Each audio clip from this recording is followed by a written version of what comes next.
dibandingkan skor B, walaupun skor keduanya sama, ya tentu kita akan lebih cenderung memilih si A tadi yang memiliki skor kemampuan matematis lebih besar daripada si B. Nah, disitulah pentingnya ya bahwa dalam mengukur sifat laten seseorang gitu ya, dan dalam hal ini kemampuan ya yang akan kita lihat atau intelligence lah dalam bahasa ininya Inggrisnya gitu ya. Ini jangan hanya berpatokan kepada skor akhir saja ya. Nah, umumnya dalam prosedur-prosedur tes yang klasik gitu ya, ini yang diperhatikan hanyalah skor akhir. Jadi gini ya, dalam penelitian-penelitian yang menitik beratkan perhatiannya pada pengukuran sifat laten atau karakteristik laten gitu ya. Nah, seperti misalnya karakteristik laten itu apa aja sih, perubahan laten itu apa aja sih, yang tadi yang saya sebutkan dalam diskusi di WA kita gitu ya, bahwa ada perubahan yang tidak dapat kita amati secara langsung ya, artinya kita bisa mengukur perubahan tersebut hanya melalui indikator-indikatornya saja ya, itu yang dinamakan dengan perubahan laten. Jadi secara garis besar ya, perubahan dalam suatu penelitian itu dapat dibagi dalam dua kategori. Perubahan yang dapat diamati secara langsung atau yang observe directly, dengan perubahan yang tidak dapat diukur secara langsung ya, yang dinamakan dengan perubahan laten ya, yang tidak dapat diukur secara langsung. Nah, perubahan yang dapat diukur secara langsung itu seperti apa? Nah, tadi yang siapa Michelle ya sudah menjawab. Saya kan tadi mengatakan bagaimana kalau saya mau mengetahui informasi mengenai latar belakang pendidikan seseorang gitu. Nah, itu kan dengan mudahnya kita bisa memperoleh informasi tersebut ya. Artinya dengan melihat CV yang dia berikan juga, atau misalnya dengan menanyakan secara langsung juga bisa sih gitu ya, ibaratnya gampang gitu ya untuk menjawab gitu si responden tersebut. Nah, dan tentunya itu selain itu juga misalnya kita ingin mengetahui berapa orang saudara kandungmu gitu. Nah, itu kan suatu pertanyaan-pertanyaan atau suatu perubahan yang dapat diukur secara langsung ya. Misalkan juga kalau kita ingin mengetahui tinggi badan seseorang ya berapa, terus berapa berat badan seseorang, itu kan ibaratnya kita bisa mengukurnya secara langsung. Tinggi badan kita bisa menggunakan alat ukur gitu ya, meteran gitu misalnya. Itu berat badan juga kita bisa mengukurnya secara langsung dengan timbangan. Nah, lain halnya kalau kita ingin mengukur tingkat motivasi seseorang gitu kan, gimana ini cara mengukurnya, nah, alat ukur apa gitu kan. Di sini kita ibaratnya ingin melabelkan lah ya, ingin mengkuantitatifkan seseorang itu tingkat misalnya tingkat motivasinya si A ini berapa. Kalau misalnya tingkat motivasi itu akan kita berikan nilai dari negatif 3 sampai 3 misalnya. Nah, si A ini nilainya berapa? Apakah 0, apakah 1, apakah 2? Yang si B nilainya berapa? Apakah negatif 1, apakah negatif 2, dan seterusnya. Nah, di sini di IRT ini, jadi tujuan dari IRT ini sebenarnya adalah untuk mengukur ya, mengukur sifat laten atau karakteristik laten seseorang itu seperti apa. Ya, intinya itu. Sehingga IRT itu sebenarnya awalnya itu lahirnya di bidang psikologi. Karena apa? Karena psikologi itu kan lebih fokusnya, konsennya kan kepada hal-hal yang sifatnya laten ya, sifatnya psikis ya, kejiwaan gitu ya. Bagaimana kecemasan seseorang, bagaimana tingkat loyalitas seseorang dan seterusnya gitu kan. Itu hal-hal yang seperti itu tidak bisa diukur secara langsung ya, tapi kita bisa lihat kadar motivasi seseorang itu dari mana, dari indikator-indikator yang tercermin ya. Melalui apa kita membuat suatu alat ukur ya yang dinamakan dengan misalnya apa tadi instrumennya itu kuesioner misalnya. Dari kuesioner itu kita buat beberapa item-item ya, item-item itulah yang nanti akan mencerminkan kadar atau seberapa besar karakteristik yang dimiliki oleh orang tersebut. Nah, item respon teori ya itu sebenarnya merupakan pendekatan dalam bidang psikometri. Jadi apa sih psikometri? Jadi untuk membahas item respon teori ini, Anda perlu tahu juga ada bidang ilmu yang namanya psikometri. Ya, psikometri ini ibaratnya perpaduan antara psikologi dengan matematik. Ya, metrik ya, dari metrik itu kan ibaratnya berkaitan dengan number ya, dengan bilangan-bilangan. Kita ingin mengukur ya, pengukuran psikis ya, kejiwaan. Nah, dalam pengukuran ibaratnya jadi psikometri ini mengukur secara kuantitatif ya. Metrik itu kan kebilangan ya, number ya, mengukur secara kuantitatif hal-hal yang sifatnya psikis tadi, ya, psikologi. Jadi kita ingin mencoba mengkuantitatifkan ya, mengukur ibaratnya kita ingin mencoba memberikan label bilangan-bilangan kepada karakteristik laten tadi ya yang berhubungan dengan kejiwaan tadi, yang berhubungan dengan psikologi tadi. Bagaimana caranya? Nah, dalam psikometri itu ada dua pendekatan ya, ada pendekatan klasik dan pendekatan modern. Nah, yang pendekatan klasik tentunya kenapa dibilang modern? Karena dia munculnya lebih belakangan gitu dibanding yang klasik tadi ya. Pendekatan klasik ini yang muncul lebih dulu lah, yang di awal-awal ya. Nah, ini dikenal dengan nama Classical Test Theory atau CTT itu ya, itu yang pendekatan klasik. Nah, yang pendekatan yang dipandang modern ya, modern itu karena dia munculnya belakangan, ini dinamakan dengan item response theory ya. Jadi yang akan kita pelajari dalam kuliah ini adalah pendekatan yang relatif modern gitu ya, modern dalam tanda petik ya, karena memang munculnya lebih belakangan dibanding yang tadi, yang CTT tadi ya, Classical Test Theory. Nah, apa sih gitu ya yang membedakan pendekatan klasik dengan pendekatan yang modern ya? Pendekatan klasik ini, halo, suara saya kedengeran nggak? Kedengeran, Bu. Kedengeran ya? Oke, kembali lagi. Jadi tadi ada dua pendekatan klasik ya, CTT Classical Test Theory, dengan pendekatan modern ya, item response theory. Nah, yang pendekatan klasik ini memang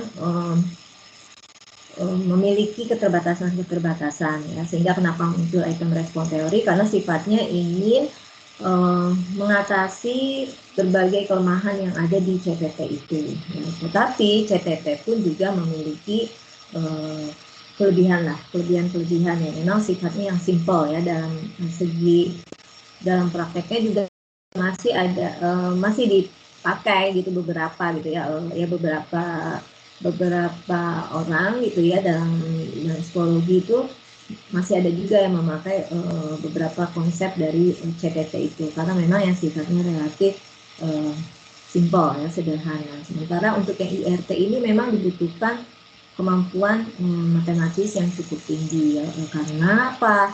Karena untuk yang CTT tadi itu basisnya itu berdasarkan teori. Jadi kan kalau Anda baca buku psikometrik itu ya, ya teori-teori yang dikemukakan oleh para ahli gitu kan, banyak lah ya konsep-konsepnya. Nah, yang membedakan CTT dengan IRT itu, CTT itu sifatnya dia teori base ya, berdasarkan teori. Sementara untuk IRT dia model based, ya, berdasarkan model.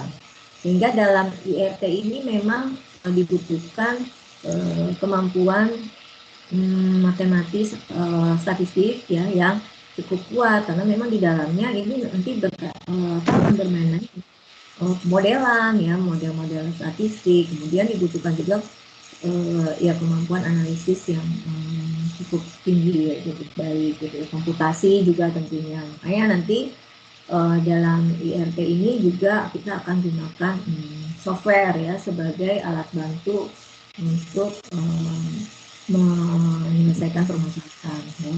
Jadi tadi malam makanya saya sudah sampaikan beberapa buku referensi ya untuk IRT ini. Sebenarnya banyak sih ya buku referensi ya.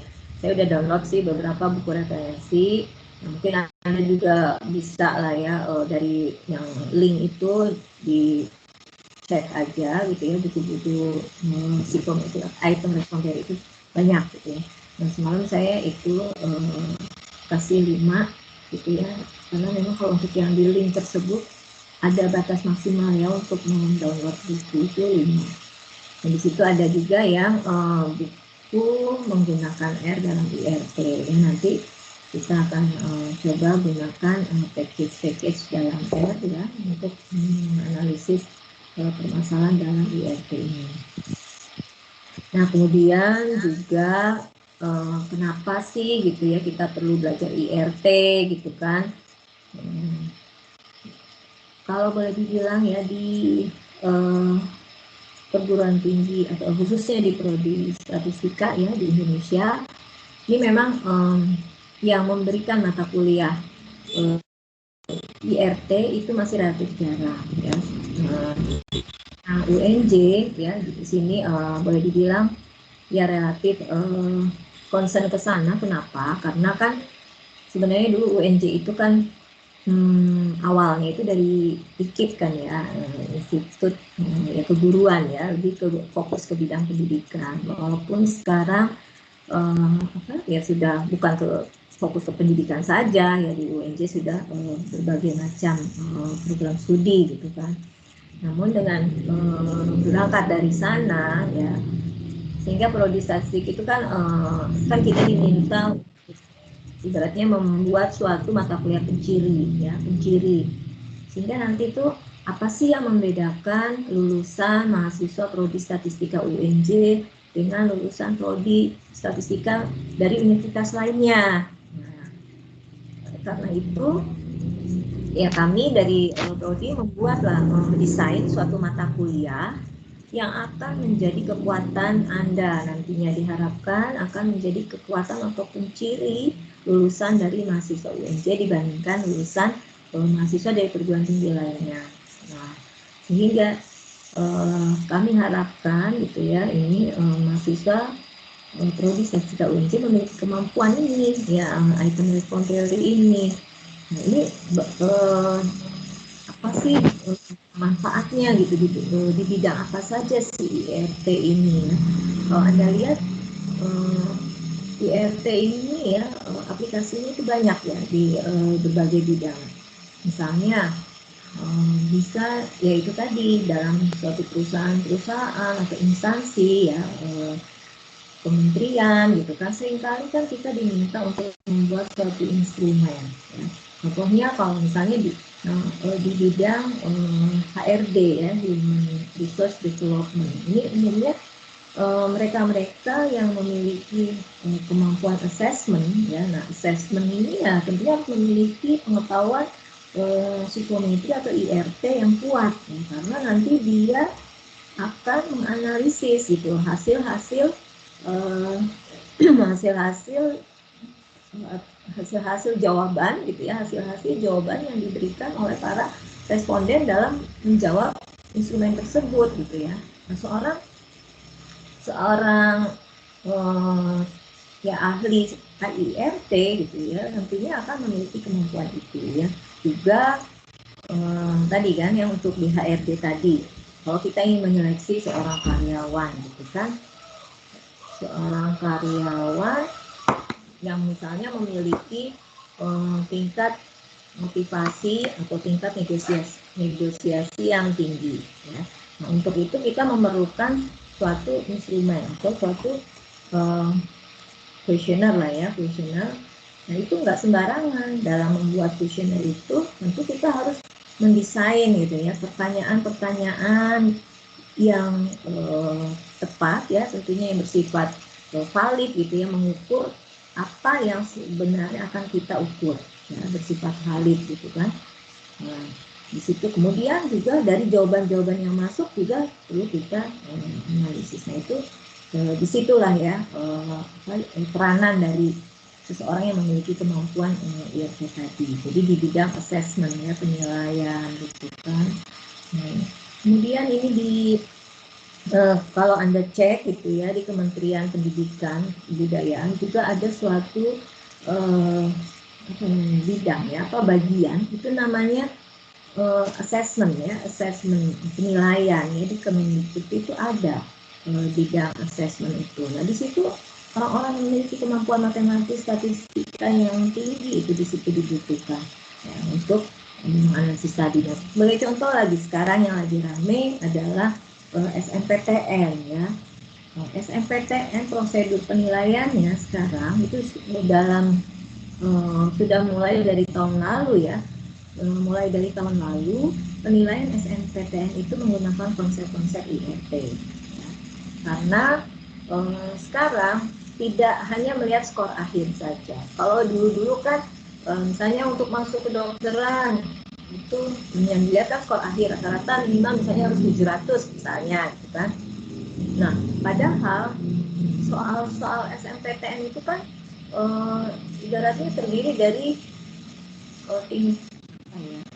jenis-jenis yang beragam kan. Di situ ada soal-soal yang menuntut kemampuan matematis gitu ya, kemampuan bahasa Inggris dan seterusnya ya. Dan juga tingkat kesulitannya juga berbeda-beda. Ya, tadi seperti yang ilustrasi saya berikan. Sekarang kalau misalnya soalnya ada 10 aja ya, misal 10 soal.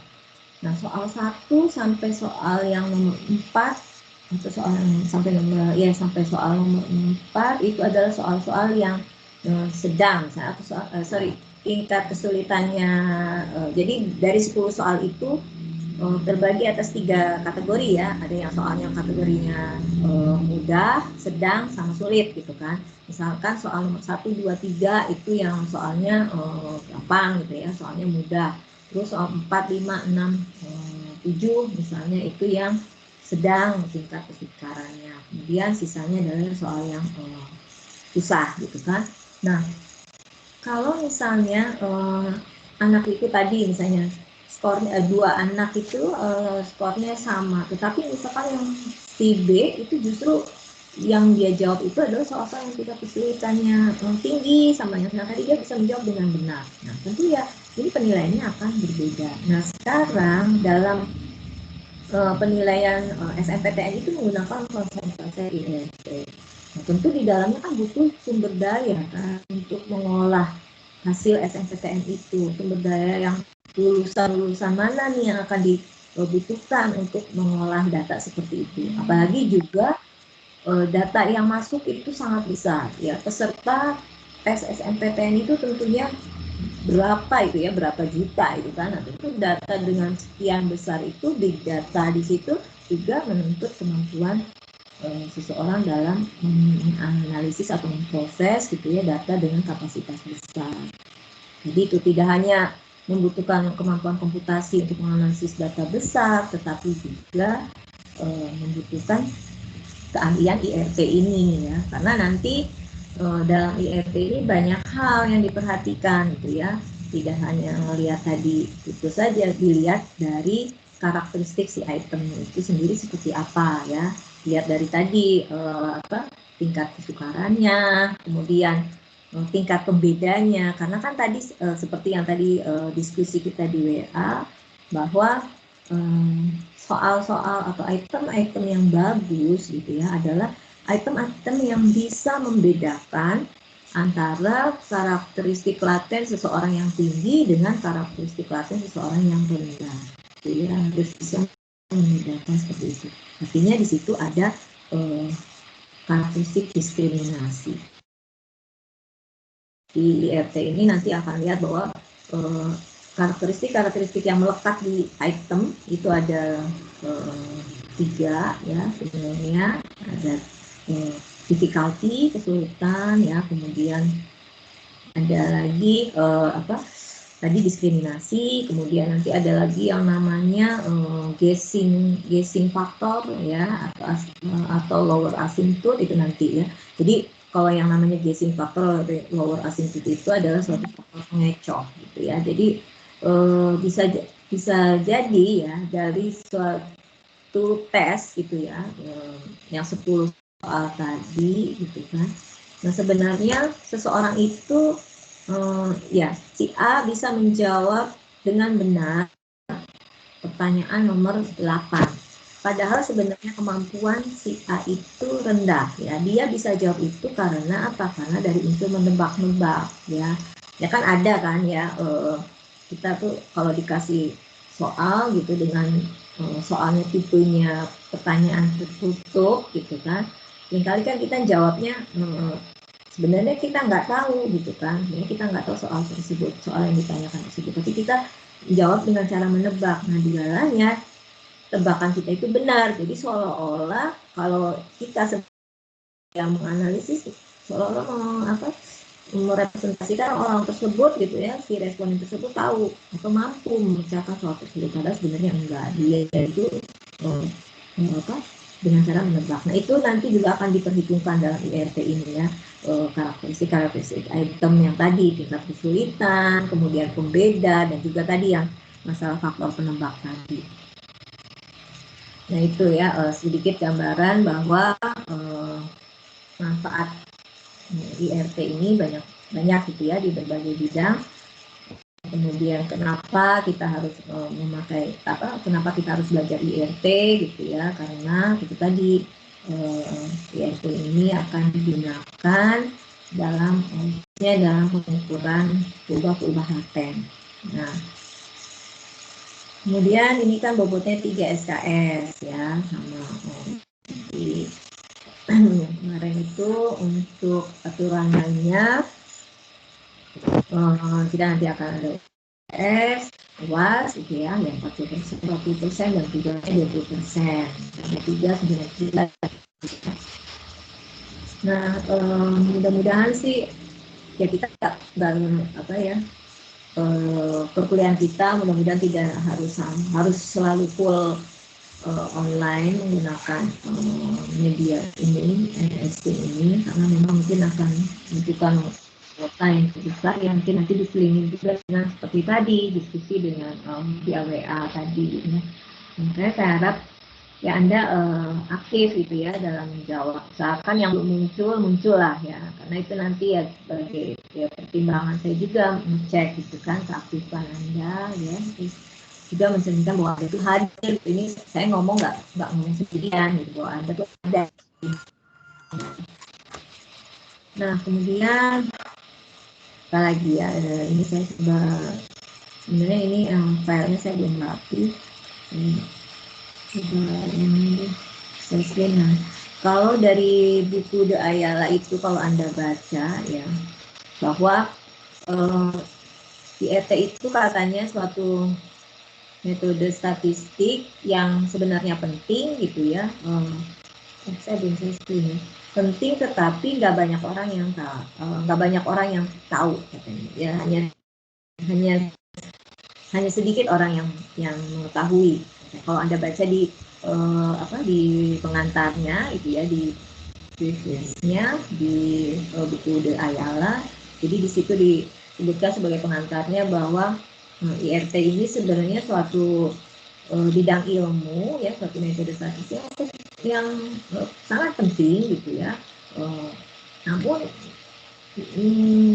nggak terlalu banyak orang yang tahu gitu ya, nggak terlalu banyak orang yang konsen ke situ gitu kan. Ya kenapa gitu kan, karena itu tadi adanya kendala-kendala memang membutuhkan konsep-konsep matematik statistik yang kuat ya.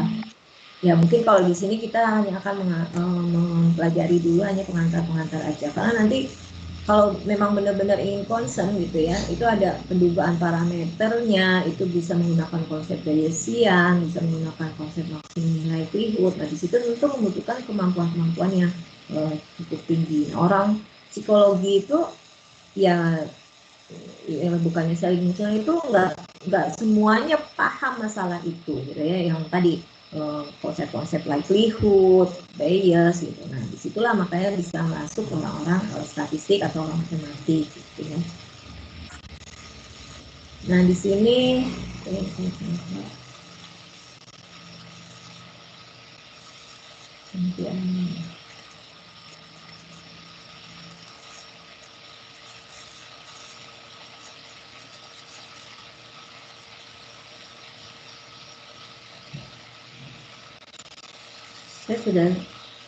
saya share screen udah muncul belum?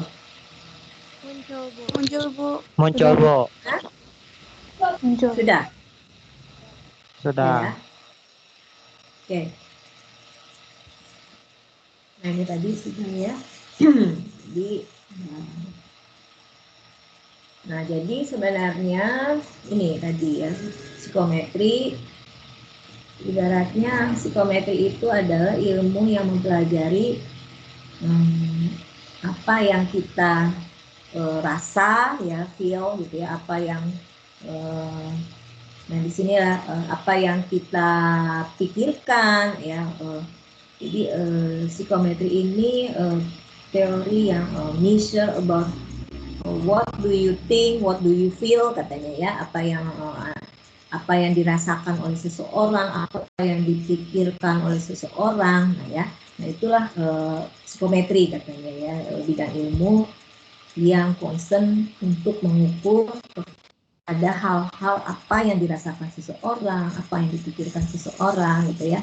Itu katanya di situ ini ya. Jadi untuk mengukur, menguji, menilai perilaku ya dalam hal behavior atau traits, sikap, attitude. Nah ini yang sifat-sifatnya laten seperti ini ya, yang tidak bisa diukur secara langsung. Nah ini tadi, jadi psikometri katanya mengukur kepada apa yang kita ketahui ya, apa yang kita rasakan dan apa yang kita pikirkan. Nah, pengukuran ini ya terhadap perubahan laten ini katanya didasarkan pada bagaimana dia berbicara, menulis ya, atau berinteraksi. Nah, melalui pendekatan di sini ya, melalui pendekatan metode pada psikometrik, data hasil amatan seseorang yang kita amati diri seseorang tersebut, yang tadi saya simbolkan dengan X ya, artinya bisa kita amati, observe itu artinya ya jawaban-jawaban yang diberikan oleh si seseorang itu dalam item. Nah itu yang nyata, yang bisa kita lihat jawabannya, jadi bisa terukur. Itu biasanya disimbolkan dengan X. Nah itu X-nya itu nanti akan dihubungkan dengan posisi orang tersebut di peubah laten. Jadi kalau tadi saya bilang, kalau misalnya karakteristik laten seseorang itu ya berada dari negatif 2 sampai 2, ya, nah posisi orang tersebut itu di mana? Ya, berdasarkan jawaban yang dia berikan tadi.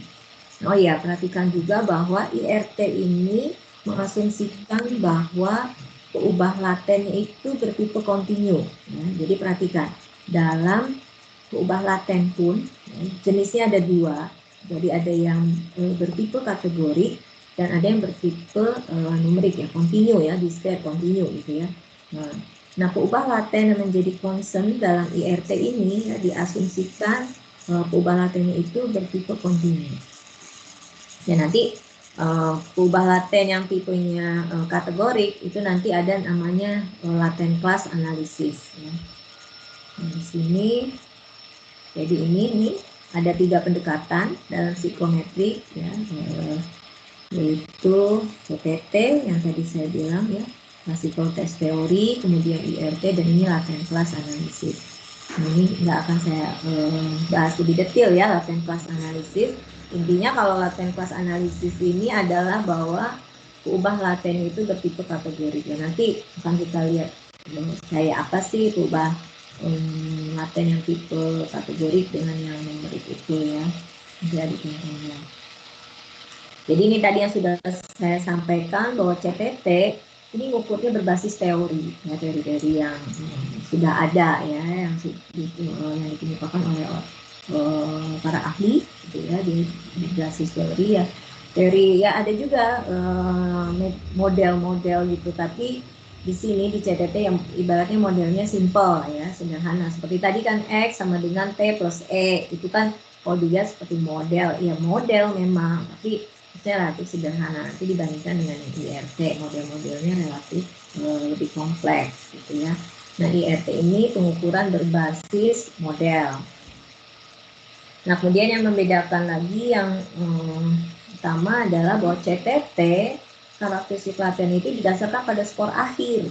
Nah, tadi yang kita sudah bahas, hanya melihat hasil akhir saja. Jadi kalau misalnya si A sama si B nilainya 70, ya berarti kedua-duanya sama-sama pintar gitu kan, sama-sama bagus, asumsinya seperti itu. Padahal ini tidak demikian. Kalau IRT itu lebih melihat ke per itemnya, ke setiap item-itemnya. Jadi lebih mengkhususkan pada apakah individu tersebut bisa menjawab item ini dengan benar atau tidak. Ya, jadi ini perhatiannya pada setiap item, bukan keseluruhan. Nah, ini yang paling membedakan antara CTT dengan IRT. Bahwa kalau CTT perhatian itu pada tes, ya, pada tes berarti kan keseluruhan item ya, test base. Makanya dibilangnya CTT itu test base, berbasis tes. Sedangkan IRT ini item base, ya, berbasis pada setiap item. Jadi yang menjadi concernnya itu per itemnya yang dilihat ya, kalau item respon teori.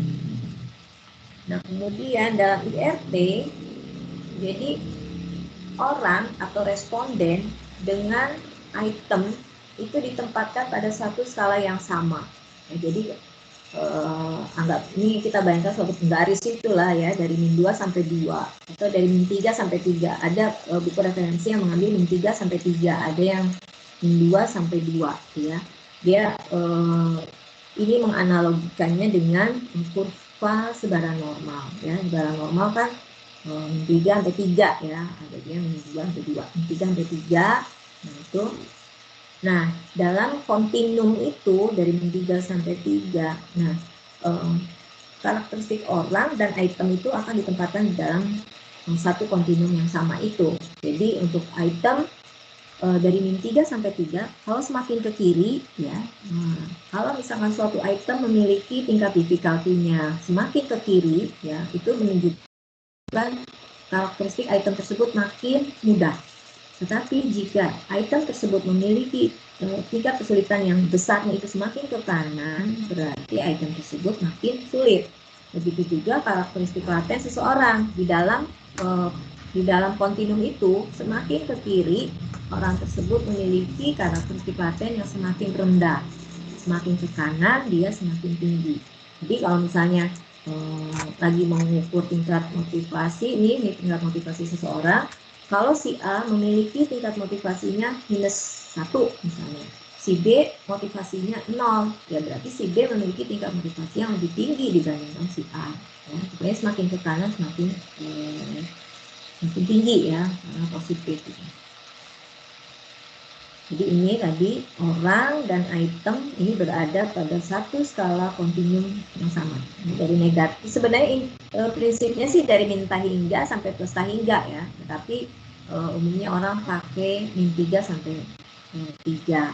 Ya, kemudian di situ pengukurnya itu diambil midpoint-nya, titik tengahnya itu adalah di 0. Ya. Itu sebenarnya itu pemilihan yang sembarang ya tadi ya, skala itu min 2 sampai 2, min 3 sampai 3. Sehingga karena tidak memiliki nilai baku yang mutlak, maka skala pengukurannya dalam hal ini adalah interval ya. Ingat bedanya interval dan rasio ya. Skala pengukuran interval dengan rasio, dalam skala pengukuran interval itu tidak dikenal nilai nol mutlak. Sementara dalam skala pengukuran rasio itu dikenal nilai nol mutlak. Apa sih artinya nilai nol mutlak? Sebagai contoh, temperatur atau suhu itu merupakan salah satu contoh peubah ya, yang memiliki skala pengukuran interval. Artinya apa? Artinya di sini karena tadi kan salah satu karakteristiknya dalam interval itu adalah dia tidak memiliki nilai nol mutlak. Nah, skala pengukuran suhu yang diukur dalam derajat Celcius. 0 derajat Celcius dalam hal ini bukan berarti tidak ada. Ya, bukan berarti tidak ada suhunya. 0 derajat Celcius itu ada suhunya, dan juga karakteristik lainnya untuk interval itu selain tidak memiliki nilai nol mutlak, dia juga tidak dapat dibandingkan. Nah, artinya misalkan di kota A suhunya 20, di kota B suhunya 40. Tidak berarti di kota B 2 kali panasnya di kota A. Begitu juga dengan si A dan si B nih. Misalnya si A skor IQ-nya ya, nah, skor IQ juga merupakan ini ya, sebenarnya karakteristik laten. IQ seseorang, misalnya yang di sini IQ-nya 100, yang si B IQ-nya 200. Nah, ini bukan berarti si B 2 kali pintarnya daripada si A. Ya, enggak seperti itu sih ya. Ya, misalnya juga tadi si A yang satu nilainya 35, si B nilainya 70 gitu. Berarti si B 2 kali lebih pintar daripada si A. Enggak bisa seperti itu. Itu ciri khas dari atau karakteristik dari skala interval ya. Kita tidak bisa membandingkan. Tapi kalau untuk skala rasio, karena dia memiliki titik nol mutlak, maka kita bisa melakukan perbandingan ya. Si contohnya berat badan ya, berat badan memiliki nilai nol yang mutlak. Kalau si B memiliki berat badan 40 kilo, ya si A berat badannya 20 kilo, maka kita bisa katakan bahwa si B 2 kali lebih berat daripada si A. Ya, gitu ya.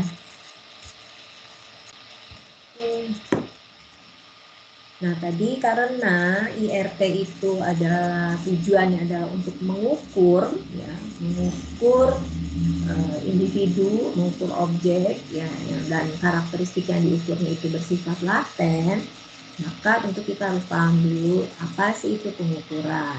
Ya, sehingga di sini di buku De Ayala itu juga yang pertama kali dibahas itu adalah konsep pengukuran. Ya. Tadi yang seperti saya bilang bahwa kalau secara klasik, secara garis besarnya ya yang orang paham itu bahwa mengukur itu artinya apa? Mengukur itu artinya kita ingin memberikan label, gitu, bilangan numerik pada suatu objek tertentu. Misalnya kita mengukur panjang kotak ini, ya, mengukur panjang meja berapa senti. Misalnya, oh ini 75 cm panjangnya. Oh, objek ini beratnya 20 kilo. Nah, itu kan ada bilangan-bilangan ya, 20, 75. Sama, di IR itu kita pengen ngasih label bilangan-bilangan gitu ke orang ini. Orang ini tingkat motivasinya berapa? Minus 1,25. Orang ini berapa? 0,75. Nah, gimana cara ngasih label-labelnya itu ya? Pemberian bilangan tersebut. Itu di IRT nanti akan dibahas. Nah, sebenarnya secara luas gitu ya, konsep pengukuran itu nggak sebatas hanya untuk memberi label bilangan aja gitu ya, tapi pengukuran itu juga merupakan suatu proses untuk memahami sifat dari suatu peubah. Nah, nanti dari proses pengukuran itu akan dihasilkan suatu amatan gitu ya, yang amatan itu nanti amatan tersebut bisa kita golongkan apakah akan bertipe numerik atau kategori gitu ya. Itu nanti tergantung kepada bagaimana kita mendefinisikan peubah yang menjadi perhatiannya itu ya, yang kita ukurnya itu. Nah, ini tadi yang sudah saya katakan bahwa IRT memandang peubah yang diukurnya, karakteristik laten yang diukurnya itu bersifat kontinu. Contoh ya, kalau tujuan penilaian kita adalah kita ingin mengukur tingkat kecemasan seseorang. Kita ingin tahu seseorang ini kadar kecemasannya rendah atau tinggi. Ya. Ada kan orang-orang yang kayaknya tingkat kekhawatirannya tinggi itu parnoan gitu ya. Gimana sih cara mengukurnya gitu kecemasan ini? Gitu kan? Nah,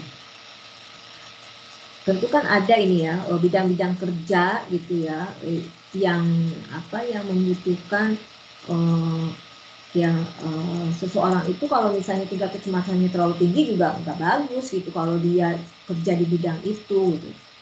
Kira-kira contohnya apa ya bidang pekerjaan yang itu akan nggak bagus gitu kalau seseorang itu memiliki tingkat kecemasan yang sangat tinggi.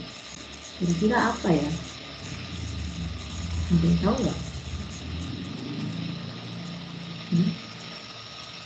Kalau misalnya pilot gitu ya, kalau itu juga bagaimana gitu kan membutuhkan seseorang yang kayak tingkat kecemasan itu seperti apa gitu kan, ada ininya lah ya, kadar-kadarnya. Oke, ini kecemasan itu tadi tidak bisa diukur secara langsung. Nah, kita akan lihat dalam bidang psikologi ya ini penelitiannya. Nah, kecemasan itu tadi laten. Dan itu saya bilang tadi peubah laten itu bisa tipenya kontinu ya, bisa juga kategorik atau bisa juga keduanya. Nah, sekarang kapan dia disebut kategorik? Ya, nah dia gini. Kalau kita mendefinisikan misalnya dalam suatu ini ya apa? Sheet gitu ya, Excel misalnya kita mau menginput nih, input data individu, misalnya saya punya 10 orang individu, diubah ya kolom yang pertama X1 itu menunjukkan tingkat kecemasan di setiap individu tersebut. Nah kalau saya berikan kode kecemasan itu, nah ini dibagi seperti ini, juga dikategorikan incapacitating anxiety dan without anxiety ya. Jadi ini dalam bidang psikologi ya, bahwa katanya kecemasan atau anxiety ini terbagi dalam dua kategori, incapacitate dengan without. Ini orang yang memiliki tanpa kecemasan, orang yang apa ya agak nggak terlalu wakil-wakil banget mungkin gitu ya, tanpa without anxiety. Nah, ada dua hal ini. Kalau kita menggolongkan individu-individu kita ke dalam kriteria seperti ini, maka anxiety ini dikatakan sebagai yang berkategori atau berjenis kategori. Ya, jadi anxiety di sini tipenya kategori. Ya, dia dibedakan berdasarkan jenisnya, Nah ini nanti menjadi ruang lingkup dari latent class analysis yang tadi saya sebutkan di depan, bahwa bidang latent class analysis ini concernnya ke perubahan laten yang tipenya kategori. Nah tetapi kalau kita membedakan anxiety itu, kecemasan itu berdasarkan kuantitasnya, misalkan ada kita bedakan menjadi high anxiety, low anxiety atau middle juga ya. Nah itu berarti di situ perubahan laten kita tipenya kontinu. Nah, jadi ada rendah, sedang, tinggi. Nah, itu tadi ya. Jadi membedakan perubahan laten dikatakan bertipe kategorik atau kontinu. Nah ini numerik ya. Di sini ada kuantitas, di sini low, high ya atau middle gitu kan. Nah ini kan tadi sebagai contoh katanya kalau kita dalam suatu grup gitu ya, ada sejumlah responden, ada orang yang memiliki tingkat kecemasannya sangat parah ya, ada yang juga tingkat kecemasannya ya sedang-sedang aja, atau misalnya juga ringan, nggak terlalu ya, orangnya cenderung agak cuek gitu ya, nggak terlalu cemas sekali gitu ya, jadi dari rendah, sedang, tinggi. Nah, sehingga ini nanti akan terpisah gitu ya dalam satu kelompok tersebut. Jadi ini satu grup ini ya, yang terdiri dari sekian individu itu juga sebenarnya bisa kita pisahkan lagi, bisa kita golongkan lagi berdasarkan tingkat kecemasannya tadi. Nah kemudian jika dalam setiap kelompok-kelompoknya tadi terus kita pisahkan lagi gitu ya berdasarkan tingkat. Nah jadi ini kan tadi kan saya bilang gini ya, yang di sebelumnya ini berdasarkan proses pengukurannya kecemasan bisa didefinisikan berdasarkan kategori, kontinu atau keduanya. Nah ini saya mau menjelaskan kapan dia dibilang keduanya gitu ya. Nah jadi kalau seperti ini yang dibilang keduanya itu tadi dalam suatu grup gitu ya, ada sejumlah responden. Nah, terus tingkat kecemasan dari responden itu kan berbeda-beda. Jadi ada yang parah, ada yang rendah gitu kan. Nah, di dalam kelompok yang parah pun kalau kita kelompokkan lagi gitu ya, berdasarkan tingkat kecemasan parahnya itu gimana? Apakah parahnya tidak terlalu parah banget gitu ya? Apakah ya maksudnya parahnya itu ya masih kondisinya ya kalau misalnya ini ya. Jadi kalau misalnya ini tadi yang grup ini dibagi rendah sama parah. Misalnya kalau yang rendah itu adalah kalau mereka-mereka yang di bawah 0 gitu ya. Parah itu adalah yang di atas 0. Nah, yang parah ini pun kita kembangkan lagi misalnya di atas 0 pun kan kalau misalnya 0 sampai 2 dengan yang 2 lebih dari 2 itu kan beda lagi. Nah, itu maksudnya seperti itu. Jadi ini pertama menggolongkannya dulu ya secara ini kualitatif gitu kan. Misalkan tadi yang anxiety-nya yang kapasitif atau yang apa gitu kan. Terus di dalam itunya kita menempatkan lagi gitu responden-responden tersebut. Ini tadi individu-individu tersebut secara kualitatif berbeda dengan lainnya, maka perlu ditempatkan secara terpisah antara individu yang memiliki kecemasan akut dengan yang tidak. Nah, kemudian dalam setiap kelompok individunya tadi kita memiliki latihan continuum lagi ya, di mana kita dapat menempatkan, nah gitu kan. Jadi kita memiliki kombinasi ya satu atau lebih alat dan kelas. Nah kemudian ini bisa dibaca ya.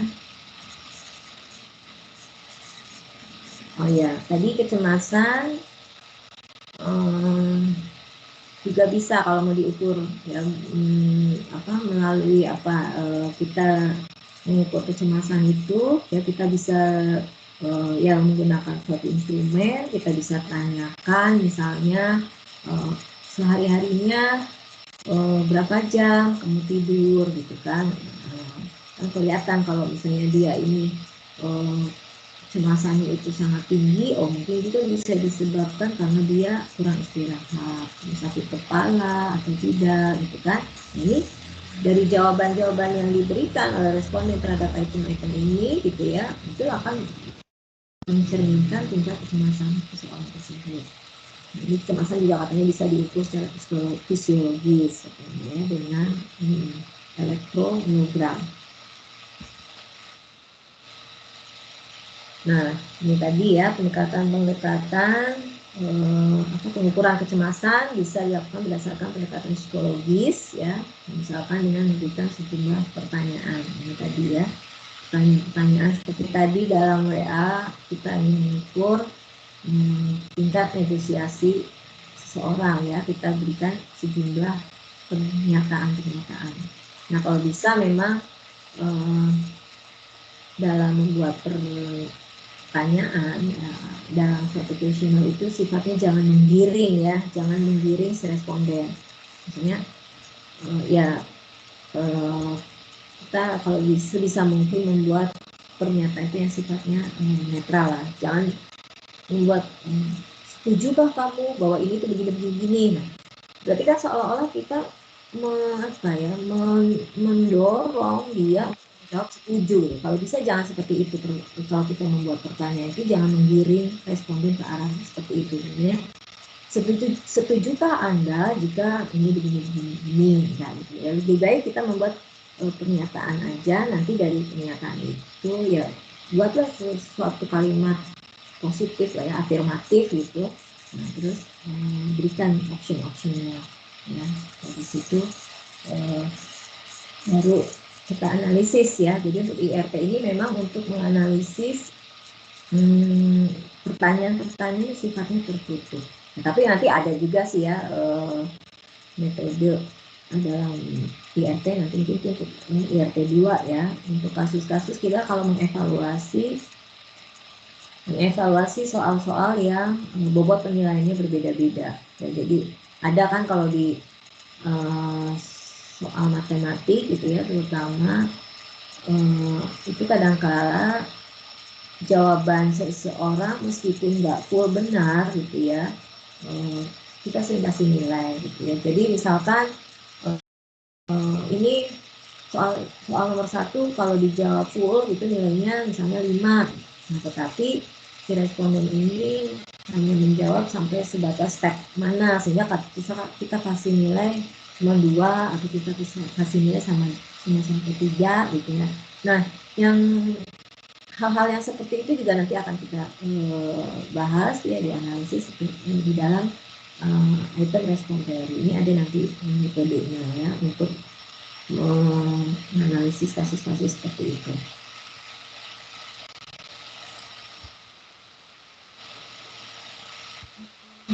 Jadi ya contoh-contoh perubahan laten ya, dalam bidang intelijen ya, kemampuan numerik gitu kan, kemudian indera personality ya, ini umumnya di psikologi ya. Kemudian kalau di bidang kesehatan ini fungsi dan seterusnya.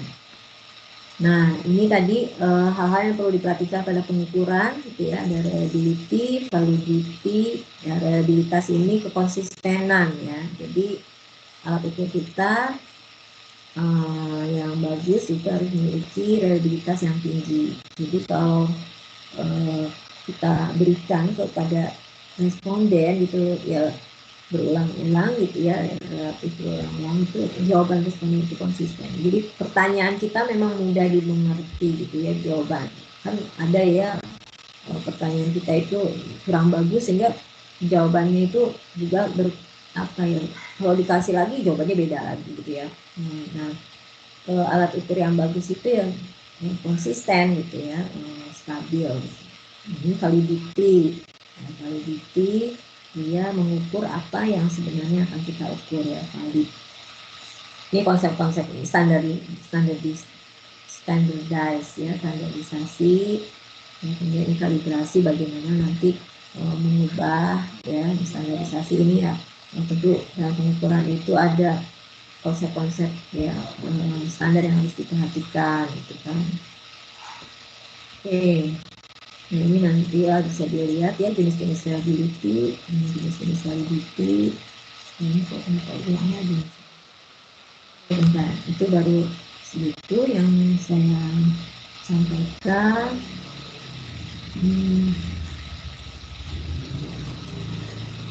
Sebelum lebih lanjut, ini tadi sampai sini ada yang ditanyakan dulu nggak?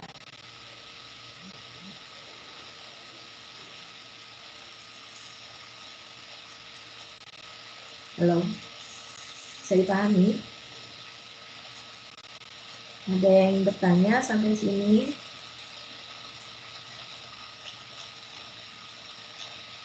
Anda sudah download semua ya bukunya ya? Ya, Bu.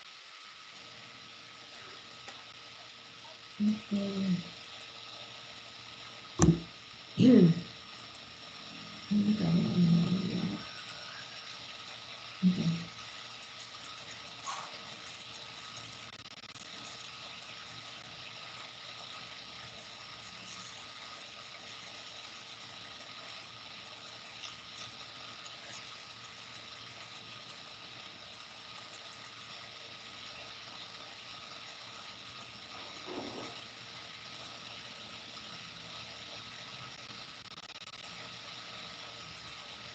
Ya, saya akan ulas CPT dan IRT, tapi intinya lagi. Ya, nanti ya kita akan lihat ya. Jadi tadi, tadi sudah secara sekilas sudah saya sebutkan bahwa CPT, classical test theory.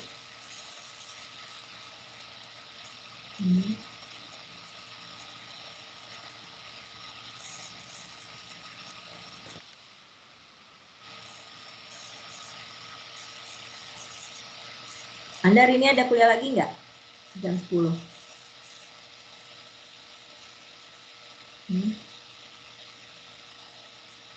Jam 1 Bu, nanti Bu kuliah lagi. Oh, jam 1. Oke. Bentar ya.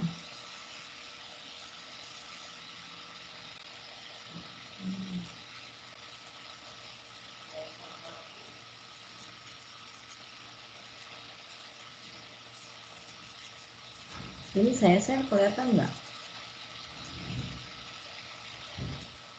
Belum, Bu. Hah? Belum? Belum.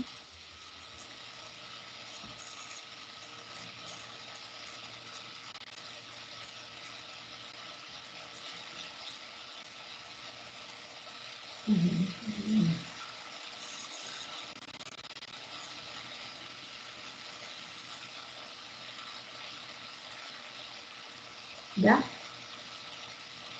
Sudah, Bu. Udah, Bu. Ini bahas jelas ya untuk CPT ini. Oh ya, saya tanya dulu.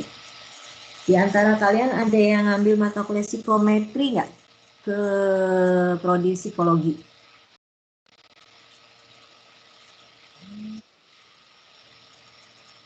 Ada? Belum ada, Bu. Oh, belum ada. Oke. Soalnya tahun lalu, ya pengalaman ya, kakak kelas yang 2017, itu ada yang ngambil mata kuliah IRT dan juga mengambil mata kuliah psikometri di psikologi, mata kuliah pilihan. Waktu itu kebetulan memang hanya sedikit gitu ya mata kuliah pilihan dan mereka masih cukup gitu SKS-nya sehingga mereka izin waktu itu akan mengambil mata kuliah psikometri gitu ya di psikologi. Jadi saya tanya gitu kan, mereka kan belajarnya bareng sama teman-teman dari psikologi ya, yang materi yang diberikan ternyata di sana itu adalah yang klasik. Ya alhamdulillah gitu ya, kakak kelas Anda itu ya yang dari siswa statistik itu nilainya ya bagus-bagus gitu kan ya, kata dosen sananya juga, kata dosen yang di psikologinya ya nilai mahasiswa statistik relatif lebih bagus lah ya, banyak yang A-nya gitu kan ya dibanding dengan yang mahasiswa ini dari prodi psikologinya katanya seperti itu. Tapi ya mungkin karena masih sifatnya masih ya kalau dari statistik mungkin kemampuan kuantitatifnya mungkin lebih tinggi ya. Jadi mungkin berarti bisa mengikuti lah, lebih mudah untuk mengikuti. Katanya sih yang di sana yang dibahas itu adalah dari tes klasiknya.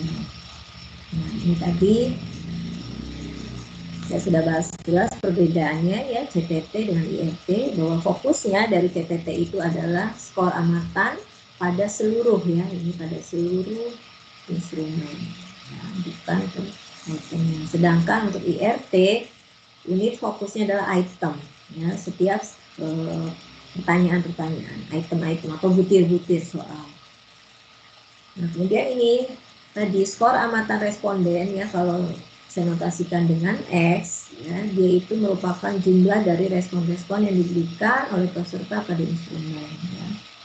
Nah CPT ini didasarkan pada true score, skor yang sesungguhnya.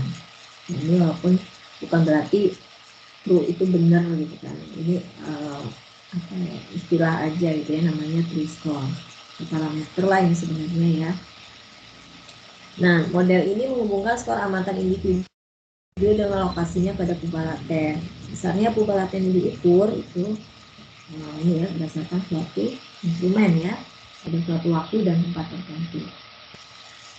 Nah kemudian di sini ya, untuk memahami model true score ya, true score tadi lebih klasik. Sekarang kita asumsikan bahwa seorang responden diberi satu instrumen berkali-kali ya, sebanyak 3 kali, asumsikan seperti itu.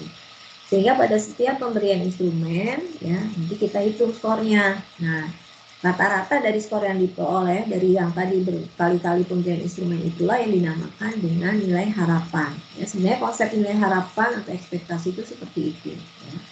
Ini nilai harapan dari suatu perubahan acak gitu kan, di Statmak juga kan sudah dipelajari ya konsep nilai harapan. Nah, di sini X-nya itu yang menjadi perubahan acak itu adalah observe-nya, skor yang kita amatinya. Nah, jadi yang dari item-item tadi gitu ya, skornya berapa, itu nilai harapannya itu sebenarnya konsepnya itu seperti tadi, kalau instrumen itu kita berikan berkali-kali gitu ya kepada responden, kemudian rata-rata skor dari pemberian instrumen tersebut gitu ya, itu dinotasikan dengan UI atau nilai ekspektasi dari XI-nya. Nah, pada sembarang pemberian instrumen itu ya, skor amatan di seseorang itu seringkali tidak akan persis sama ya, seringkali ada selisih gitu kan. Nah, selisih antara skor amatan dengan nilai itu yang dinamakan dengan error ya. Atau ini sebenarnya konsepnya itu enggak seperti itu ya, kayak ini ya kan. Nah, ini ya saya tunjukin ini. XI sama dengan UI plus EI. Anggaplah I-nya itu adalah menunjukkan individu ya. Misalkan saya mau mengukur tingkat negosiasi individu yang ke I ya.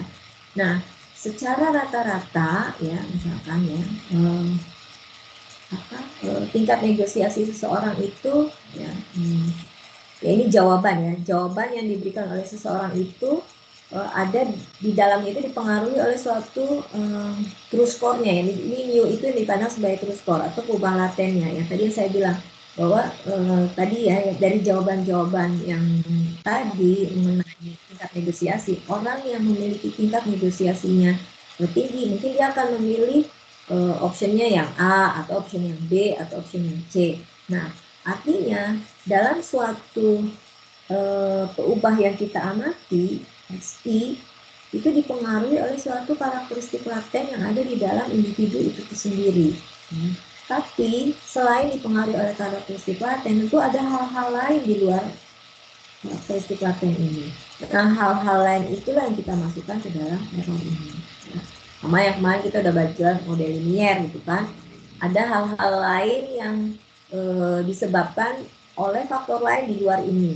Nah, jadi inilah konsepnya. Konsep dalam CPT itu seperti ini. XI sama dengan UI plus EI. Ya, jadi observe variable, nilai amatan yang kita peroleh dari peubah yang dapat diamati. Ya, jadi X ini menunjukkan peubah yang dapat diamati. Di sini mu ini menunjukkan peubah laten. Nah, nanti untuk supaya nggak rancu, ini mu ini sering dinotasikan dengan simbol T, ya, true score. Jadi itu nanti kadang bikin agak bingung gitu ya. Konsep ini di statistik yang sudah kita terima itu ya harapan. Nah, di sini di CPT ini simbolnya dengan mu i. Nah, tapi untuk lebih memudahkan, karena ini menunjukkan true score, nah ini nanti sering diganti dengan TI. Jadi nanti kalau misalnya Anda lihat ada buku referensi XI sama dengan TI plus EI. TI ini sebenarnya adalah nilai harapan tadi. Ya, nilai harapan kalau kita memberikan instrumen itu secara berulang-ulang. Ya, tapi ya sebenarnya kan dalam kenyataannya kita ngasih instrumen yang nggak sampai berulang-ulang, cuma sekali aja kan. Itu secara teoritis aja konsepnya seperti itu. Jadi ini XI sama dengan MUI plus EI atau TI plus EI. Jadi nilai amatan pada peubah observe ya, yang I itu dipengaruhi oleh karakteristik laten yang ada di dalam individu itu, ya, individu I, dan dipengaruhi oleh faktor lain. Ya. Jadi ini individual trait score di sini yang MUI menunjukkan lokasi seseorang pada peubah laten ya dan sifatnya fix. Ya. Jadi model inilah yang disebut dengan true score model, ya. True score model CPT, itu. Jadi XI sama dengan TI plus EI atau XI sama dengan UI plus EI, error. Ya. Nah, ini ada asumsi-asumsinya untuk model CPT tadi.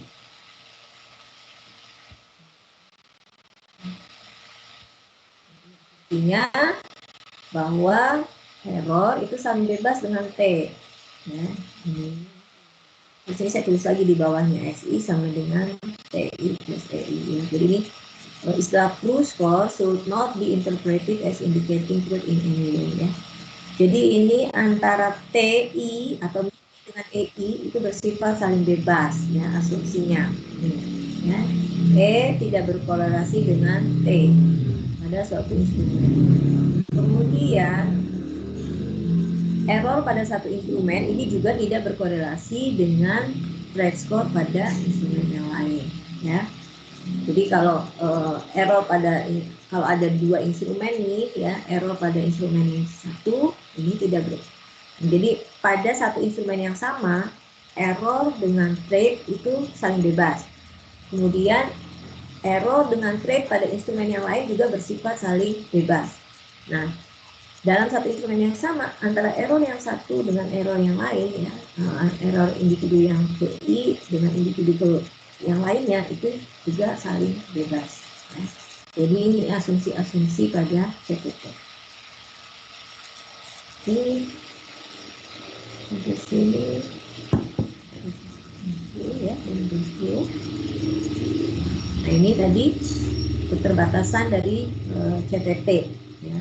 Jadi seperti yang saya sudah sampaikan bahwa di CPT ini memiliki keterbatasan di mana nanti keterbatasan dalam CPT ini ya diperbaiki ya oleh IRT.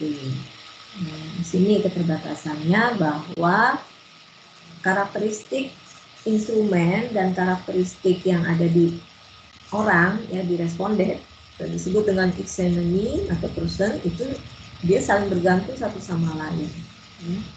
Nah, nanti ini apa sih ya maksudnya saling bergantung sama satu sama lain gitu ya. Jadi ini perhatikan ya dalam IRT ini jadi parameter itu kita lihat dalam dua sudut pandang. Ada parameter yang melekat di orang, ada parameter yang melekat di item. Nah, parameter yang melekat di item itu apa aja? Yang tadi saya sebutkan tadi, parameter-parameter di item itu tingkat kesukaran, ya, difficulty, tingkat daya pembeda atau diskriminasi, kemudian ada lagi lower asymptote atau guessing factor, itu tadi yang faktor penghitung tadi. Kemudian nanti ada satu lagi upper asymptote, itu parameter-parameter yang terkait di item. Nah, parameter yang terkait di orang, ya, di sini kita asumsikan dulu yang kita perhatikan hanya ada satu. Nah, asumsikan dalam penelitian ini karakteristik atau parameter yang kita perhatikan di orang itu cuma satu. Ya, bisa sebenarnya nanti bisa ke multidimensi ya. Yang sekarang yang kita fokuskan itu adalah unidimensional. Nah, artinya hanya ada satu dimensi karakteristik laten yang kita perhatikan dari orang tersebut. Jadi misalnya yang sekarang yang kita fokuskan hanya yang mau kita ukur hanya tingkat negosiasi aja dulu. Dalam kenyataannya kan bisa dalam satu instrumen itu bisa karakteristik laten yang diukur di dalamnya itu lebih dari satu, gitu ya. Selain jadi instrumen yang kita buat selain bisa untuk mengukur negosiasi, bisa juga misalnya untuk mengukur tingkat disiplinnya seorang tersebut. Jadi dalam satu instrumen bisa jadi pertanyaan-pertanyaan yang kita buat itu mengukur lebih dari satu perubahan laten, itu bisa. Nah, tapi sekarang kita fokusnya bahwa perubahan laten yang kita ukur itu hanya satu, ya, artinya unidimensi, ya, satu dimensi. Makanya IRT itu sebenarnya ada unidimensional IRT dan ada multidimensional IRT. Ya. Nah, kalau multidimensional nanti itu tadi yang bahwa karakteristik laten itu lebih dari satu yang menjadi perhatian. Nah, jadi ini sekali lagi yang perlu kita tegaskan untuk saat ini di mata kuliah kita bahwa fokus perhatian kita adalah perubahan latennya hanya satu dimensi, artinya ya unidimensional. Nah, kemudian juga tadi kontinu ya, bahwa perubahan laten yang kita ukur itu sifatnya kontinu. Berarti asumsinya seperti itu. Mungkin itu dulu ya yang bisa saya sampaikan. Ini nanti lanjutkan satu lagi pertanyaan dan ini ya. Jadi keterbatasan tadi ya model yang tadi CPT tadi itu ya, SI sama dengan TI plus TI ya, jadi amatan ya nilai amatan dari perubahan yang terobserve ya, yang bisa diamati secara langsung itu dipengaruhi oleh perubahan laten ya, karakteristik laten yang ada di individu TI tersebut ditambah error ya, itu ya konsep teori klasik. Dan juga bahwa teori klasik ini ya dia sifatnya teori base ya, berdasarkan teori, sementara IRT itu item ya, item base atau model base. Tadi teori base, ini model base. Juga kalau teori sifatnya CTT test oriented, ITT item oriented. Artinya CTT ini fokusnya pada keseluruhan ya, hasil akhir pada hasil tes ya. Sedangkan untuk IRT dia melihatnya item per item ya. Jadi IRT fokusnya bagaimana seseorang pada item tertentu dapat menjawab dengan benar atau tidak ya.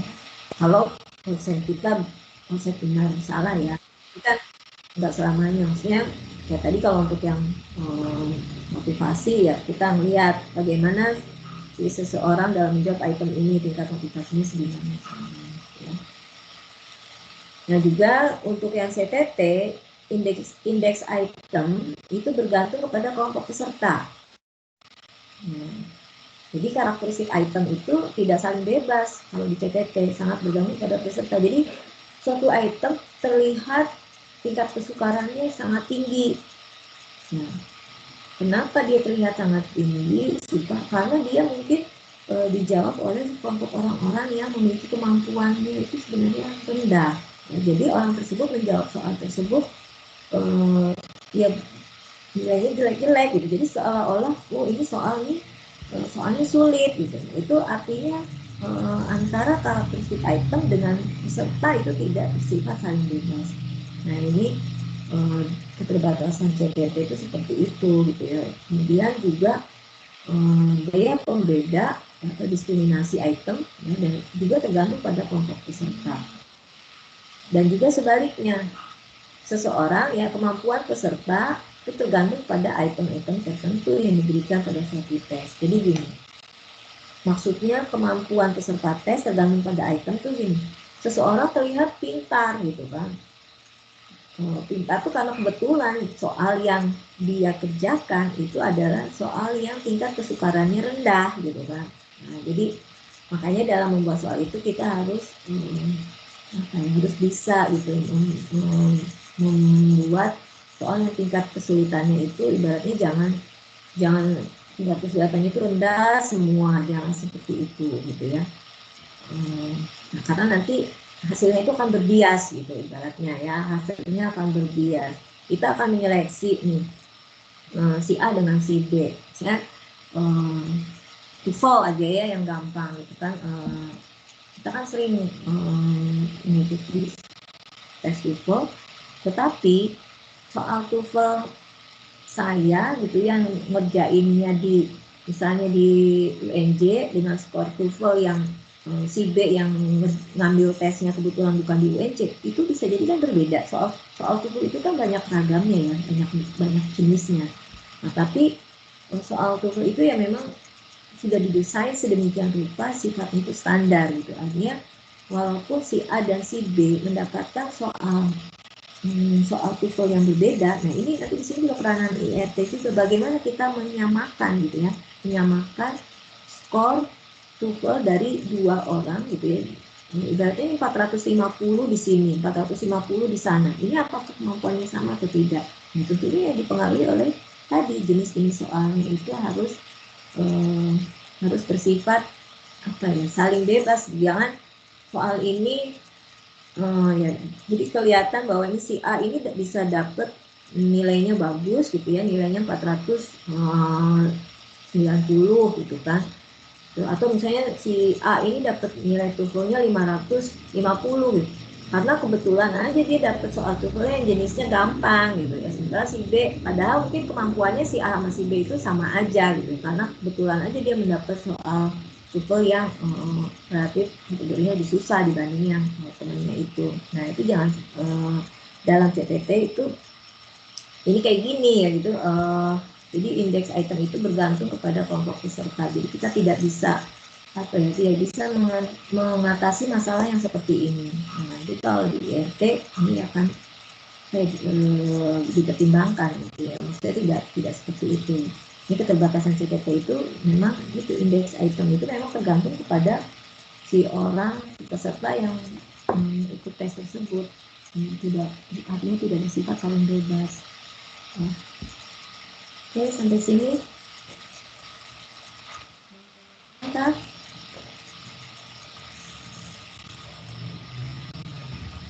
Itu ya, lebih jika tidak ada. Oke.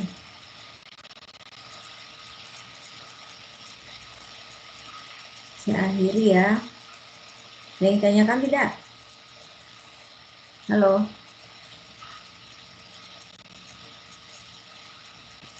Tidak, Bu. Ya. Oke. Terima kasih atas perhatiannya. Insya Allah kita lanjutkan di depan ya. Nanti saya ini deh kasih tugas lewat WA aja ya untuk kalian pelajari ya. Sambil belajar nanti saya minta tugasnya. Oke. Assalamualaikum warahmatullahi wabarakatuh. Waalaikumsalam warahmatullahi wabarakatuh. Terima kasih, Bu. Terima kasih, Bu. Terima kasih, Bu. Ya.